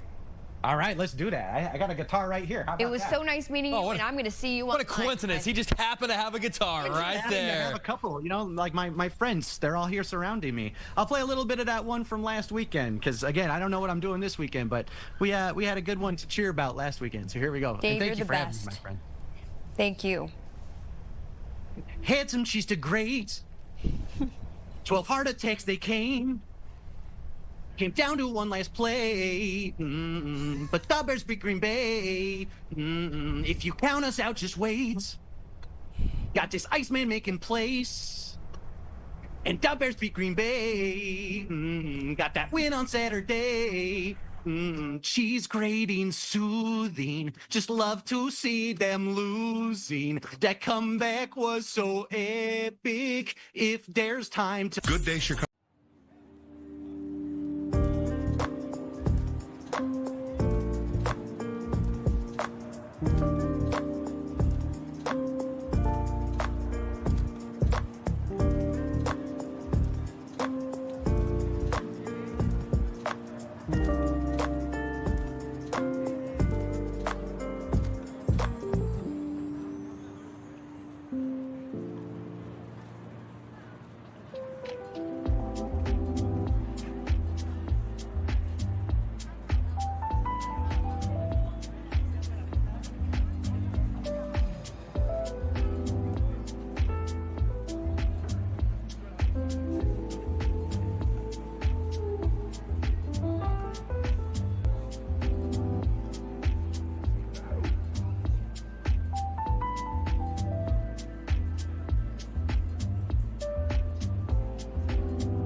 Welcome back to Chicago Now, 11:38. The sun is shining. The sun is shining. It's beautiful right outside. We got, what is it, Randolph over there? We got a lake right there. Gabby, obviously, you know, we're very, oh, look at that. Come on. Look at our beautiful behind the scenes. So shiny. Look at that beautiful shot of the bean. Actually, we can kind of, well, not exactly see it, but almost see it from where we're sitting. Listen, goes without saying, right there, on Sunday, the world's going to be watching. I'm not saying not just Chicago, not just LA. The world will be watching. Dave lost his mind. Yeah, something's going to be happening. Jake Hamilton's video. Exactly right. Now, people want to look their best for this game. You know, people are, they're feeling rejuvenated. They got this new love of this newfound excitement when it comes to the Bears, and they kind of want to look their best and maybe go want a new little piece. A new little something. And there's a great place it can be found, Clark Street Sports, and we're going to talk with the man who knows everything that's going on over there, Wes Nunez. Wes, my friend, good to see you, dude. Thank you for taking the time. Hi, thank you guys for having me. All right, I gotta ask. I'd imagine over the past few weeks, you guys have seen a pretty massive uptick. Probably people looking for what you got in your hand right now. First of all, show us what you got, man. Is that the premier item? That is the #1 cheese grater right here, one and only, found at Clark Street Sports. So you guys know the wild card game, how well that went, but we had a huge fan base in here every day. selling hundreds of these things a day until the actual game, where obviously we came out victorious in a crazy comeback. So that was amazing. All right, can you explain to us, like, has there really been as much of an uptick in people walking into the store or ordering online as we think would happen? No, absolutely. So compared to last January in 2025, we were up 500% on Bears items just this January. So that's only these 2 weeks we've been in January, 500%. A lot of that's due to Caleb Williams. I like to call it the Caleb Williams effect. I mean, so many of his jerseys have been being bought, along with the NFC North division champion gear, and then on top of that, cheese graters. And as you guys said, you got to get ready for the cold out there at Soldier Field. So a lot of people have been purchasing winter gear, hats, gloves, scarves, whatever they can get their hands on. You said hundreds of those cheese grater hats, helmets, are like actual, like hundreds of, like, do you guys have that many or that many being sold? Yeah, so they're actually pretty hard to get their hands on. The first shipment we got in was about 200 of these, but I know that we had to restock on them and got a couple hundred more in to sell to our fans here at Soldier Field. So I'd imagine that if you want one, if you're seeing this, probably sooner rather than later. I'd imagine, if you're waiting till Sunday morning, we're running lower. Yeah, you might be out of luck in that regard. Clark Street Sports. Out of luck, That's where you need to go. Up on Lawrence Avenue, right? Is where you guys are located? Yep. All right, got it. 4506 West Lawrence. Thank you very much, sir. Better write that down at home if you think you're going to forget. All right, Wes. Best-selling item, is it like just a simple hat? Is it obviously the trees grater you said are really sought after, or is it something more surprising than that? I'd say it'd be the Caleb Williams jerseys or the jerseys of the rookies. So this rookie class. Oh, interesting. This city has gotten really behind, and as you guys can tell, the rookies have been doing really well. Manungai, Loveland, Burden, all of them are really hot and huge pieces of our offense in Chicago. So as you guys could probably expect, people are really dying to come in here and grab a jersey, especially Loveland. We haven't been able to keep him on the shelves for a day at a time. Burden's running really low, and Manungai as well. I mean, these are just guys that are playing fundamental pieces of football, and as rookies, the city's really getting behind them. And I'd say that mixed with the Williams jerseys have got to be the number one sellers. Let me see that chain on your neck, Wes. Show that off to the camera a little bit. Whoa! Oh, wow. All right, So, that kind of drip. Come on, a little bit of ice. What are we talking about? Come on, no. You look good, man. This is something you've probably seen all over TV cameras at Soldier Field. With the cheese grater hats, it's a combination thing. But yeah, I mean, we sell chains, we sell, like I said, all the winter gear, and we're really just trying to get our fans ready to show up in the cold throughout these playoffs for our Bears here. Now, I want to talk about, I know you guys have sort of the timeless stuff that if you were to buy it today, it'd still work next week and next year and next season. But I know you guys have a lot of stuff that is for the playoff run that we're in right now. Because there's something about, I've seen a couple of pieces that whenever I see, there's something about that just the Bears playoffs on a hat that just makes me go, yeah, I got to get that, because it feels like we haven't had this moment in a while. So do you guys have a lot of stuff that kind of has that time stamp on it? So we definitely have a lot of the NFC North title stuff. Sure. Such as these hats. I mean, that's something that, like I said, we haven't accomplished since 2018. So that's a pretty time-stampy piece. Yeah. And then a lot of the for, like I said, the Packers game, we had the cheese grater hats. Right now for the Rams game, I think we're looking to get some maybe some few items in, not as specific or as easy to accomplish as the cheese graters, cheese heads. It's pretty easy to make something for, but yeah, we do have a good amount of timepieces, I would say. Wes, I want to give a shout out to whoever it is you have behind the scenes there handing you stuff. They're doing a great job. They're doing a fantastic. I love that sweatshirt, by the way. That was great. Oh, I love that. I wanted to mention that because you guys must have jumped on that quick. We jumped on it real quick. So one thing about this store that I think is a advantage that kind of separates us from other stores is that we want to be the first people to bring in items. a lot of stores, they like to wait and kind of see how the players are going to do, how things are going to turn out. They want to take the safe bet. We're always going to be the first people to go out there, grab a jersey, grab the T-shirts, and have as much inventory as we can, even if we're not 100% sure. I think having that early stock is a huge advantage. People see it here first. They think I got to come to Clark Street Sports and grab, whether the Monungai jerseys, we were the first to have them. Loveland. I mean, we bring it all in so early, so that our fans can come and grab them as quick as possible, and I think it gives us that much of an advantage. It's almost like Clark Street Sports is like predicting Exactly who's gonna right. do well. Exactly. So look you at don't have that. to waste any time.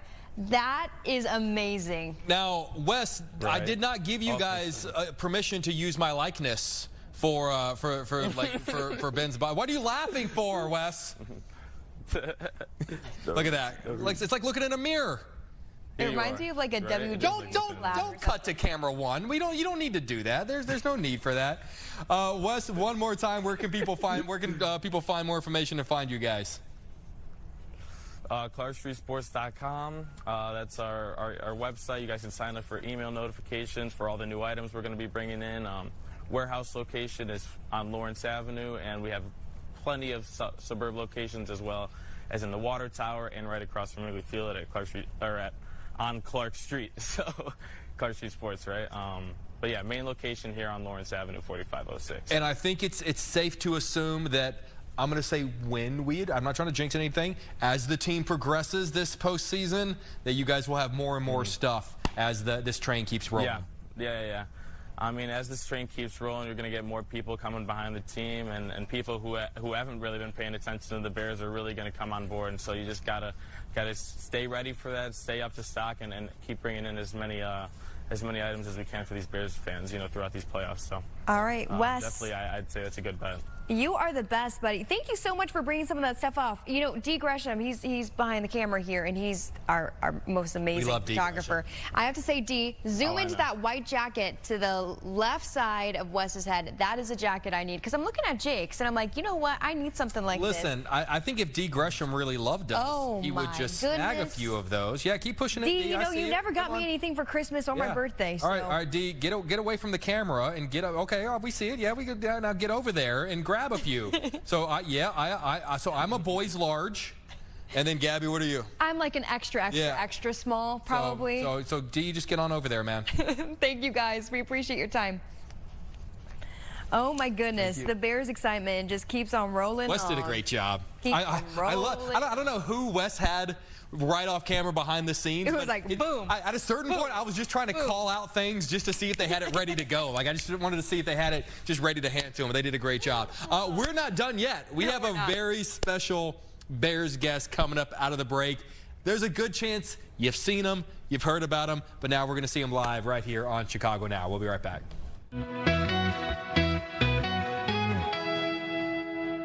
For most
Chicago Now, 11:50. We've got a really cool guest coming up in just a couple of minutes. But I think the big question that everyone's asking themselves right now as we realize that we're only a couple of days away from Sunday is, yeah, what are we doing? What's the plan? I won't be there because I don't have the monetary necessity required to my little fund that I have set up. To our nosebleed section fund. Last I checked, it was not a cheap ticket. I checked last week and it was like, yeah. Well, I checked right away, so of course the prices were going to be up there, but it was like our producer Adina went with with her husband on Saturday. And Adina was well worth the trip. I know that. Yeah. I know that. You know, I'd go mostly for the snacks. That's the bad part. You know they have at Soldier Field? Yeah, just because I love concession snacks. Yeah, I do too. I do too. So what do you think you're going to do on Sunday? I think if I talk to Brendan, he's probably going to want to go to Crossroads in the West Loop. Sure. Because there's so many TVs there, and then also it's pretty casual. Yeah. You know, like you could just show up. Everyone's loud and rowdy. And but I'd imagine every place on Sunday is going to be. But we're going to have to camp out there. Yeah, that's the thing. Entire day. So will you go for like the Texans game first? Because the Texans play first. Probably. And then just post up, watch the Texans game, watch the Texans beat the Patriots. That's usually how Thursday, Friday, Saturday. Sure. Sunday, Monday go for us anyway. It's going to be an exciting Sunday. Bears playing, Texans playing, and especially for you, Yeah, it's my birthday. And it's your birthday. And it's my birthday on Sunday when the Bears play. Okay, so I guess we'll be at your birthday party. Yeah, it's Soldier Field. You guys all put in for a suite, right? Yeah. Yes. Wow, the way I got the affirmation. Well done. And Brad put in the most money. Yes. You'd be surprised. A lot of money. Dozens of dollars. Crazy. All right. Well, one guy we won't ask for any money today is a pretty incredible Bears fan, and we want to thank Block Club Chicago for helping us find this next guest, Brandon Martinez. Lifelong Southsider, and now he is one of the world's most recognizable Chicago Bears fans. He was shown on national TV, you've seen it, shredding the cheese with a handheld grater during Saturday's playoff game against the Packers. He joins us live. Brandon, my friend, good to see you. How are you? Good, guys. How you guys doing? We're doing really, really well. I got to ask, man, how long after doing that on live TV did you start getting text messages? Did your phone start blowing up and you realized, oh, people may have actually seen that? It wasn't until the end of the fourth quarter when we got out, but it was because we were watching the game. We were focused on the game, dialed in on it. The place was going crazy. There was so much going on, and I really didn't want to pull out my phone. But when I did to take pictures and record, I was like, oh, wow, that's 300 messages right there. 300. I don't think I've ever gotten 300 just in my life. That's even better that it was so authentic that you were not even looking at your phone. You were doing it just because this is the passion flowing through. You need to grade some trees in that moment. And it's, I mean, just the shot. I mean, look at that. Just, I mean, the capture, you know, the camera perfectly captured the cheese and going through. It was absolutely incredible. I think that the big questions everyone asking is what kind of cheese was that? It was Parmesan. There you go. There you go. As it should be. Yeah, very much so. And you can still bring it even against the Rams. You know, I think that people are like, oh, well, maybe we won't wear a cheese grater hat. Maybe we won't do. Yeah, you need to. It's bigger than the Packers now. Wait, how did you get it through security? A cheese grater. Yeah, I still don't think I'm gonna take it for the Rams game. I don't know. We might have something else, but I just put it in my hoodie pocket. I really didn't think anything of it. It's just how I intended to celebrate when they scored touchdowns, you know, and the metal detectors didn't go off, and that was it. like I said, if it was whatever was meant to happen was going to happen that way. You know, everything happened the way it was meant to happen. I agree with that. What was your favorite? Like you said, you got 300 text messages after the fourth quarter, and that was just, I'm sure it's only escalated since then, since this has gone national. What's been your favorite reaction you've gotten from someone? I just think when I started seeing all the kids doing it, and it's like people were posting their celebrations at home, everybody was doing it. I thought that was cool. Like I've been saying, I wasn't the first person to do it, or I didn't start the trend, but I didn't go there to the game thinking that they were gonna capture me like that. That was just how I wanted to celebrate when the Bears scored touchdowns. You know, I didn't think it was going to take to the fourth quarter, but that was a great game. My God, great game. Worth all the money and all the great cheese there, all the arm work that you had to do. Now you're pretty much like a local celebrity. I mean, what's that like? You know, I'm glad. I'm just glad that I'm being able to share this with my family and friends. I was lucky enough to have the boys with me yesterday in the morning. Lucky enough that they let them out of school. And then yesterday, thanks to Angie's Pizzeria and Miller Lite, they gave us tickets. So it's just so lucky. I couldn't imagine that any of this was going to happen, but I'm so happy and excited and thankful. Thank you guys. Thank you, everybody.